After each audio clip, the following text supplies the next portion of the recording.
Hello everyone, this video introduces the XY table to line function in the vector conversion tool.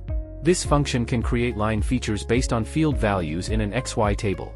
The table must contain fields for the start X coordinate, start Y coordinate, end X coordinate, and end Y coordinate. To use this function, navigate to the toolbox under Data Management, and find the XY table to line tool.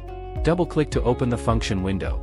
Input the table containing the start and end XY coordinate fields. This table can be a text file, CSV file, or feature class. In the Start X field, enter the numeric field in the table that contains the start X coordinate, or longitude, for locating the line in the output coordinate system specified by the spatial reference parameter.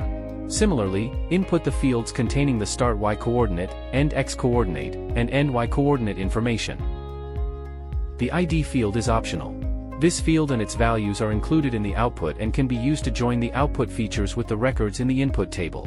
Next, set the coordinate system for the output feature class.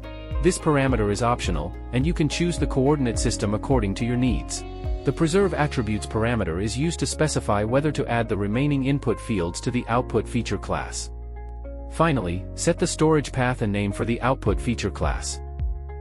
The Add Result to Project option is only effective when the output feature class result is output to the GPKG database where the project is located. When checked, it will automatically build a layer for the result data and add it to the project. After completing the settings, click OK to proceed. The conversion from the XY table to lines will be successful.